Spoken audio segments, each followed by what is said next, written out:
Taste the Daily. Cuddalore மாவட்டம் விருத்தாச்சலத்தில் காவல் நிலையம் முழுவதுமாக மழைநீர் சூழ்ந்து குளம்புல காட்சியளிக்கிறது. வட்டாட்சியர் அலுவலகம், வட்டாட்சியர் அலுவலக குடியிருப்புகளிலும் வெள்ளம் சூழ்ந்திருக்கிறது. அதன் விவரங்களை வழங்குவதற்காக நமது செய்தியாளர் தமிழர் தளபதி இணைந்திருக்கிறார். வணக்கம் தமிழர் தளபதி, விவரங்கள். வணக்கம் சையத். வடகிழக்கு பருவமழை காரணமாக கடலூர் மாவட்டத்தில் கடந்த 3 தினங்களுக்கு மேலாக கனமழை கொட்டித்திருந்து வருகிறது.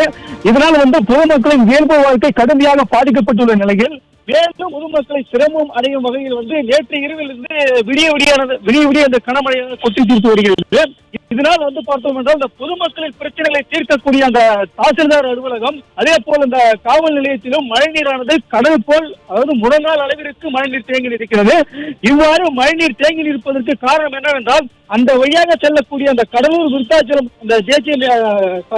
நெடுஞ்சாலையில் மழைநீர் வடிவதற்கு வடிகால் வசதி ஏற்படுத்தி தராத காரணத்தினால்தான் மழைநீர் செல்ல முடியாமல் காவல் நிலையத்திலும் இந்த தாசில்தார் அலுவலகத்திலும் தாசில்தார் குடியிருக்கக்கூடிய அந்த குடியிருப்பிலும் தேங்கி இருப்பதாக அந்த பொதுமக்கள் குற்றம் சாட்டுகின்றனர். அதாவது பொதுமக்கள் தங்கள் பிரச்சனைகள் தீர்க்கக்கூடிய இடமாக இருக்கக்கூடிய அந்த காவல் நிலையத்திலும், அந்த பட்டா சிட்டா மற்றும் பொதுமக்களின் குறைகளை தீர்க்கக்கூடிய அந்த தாசில்தார் அலுவலகத்திலும் இதுபோல் மழைநீர் தேங்கி இருப்பதை இந்த ஸ்டாலின் அரசின் மாவட்ட நிர்வாகம் கண்டுகொள்ளவில்லை எனவும், பொதுமக்கள் மழையால் பாதிக்கப்பட்டால் எவ்வாறு இந்த ஸ்டாலின் அரசின் மாவட்ட நிர்வாகம் தீர்வு காண்பார்கள் என்பதுதான் பொதுமக்களின் ஒரு பிரதான கேள்வியாக உள்ளது.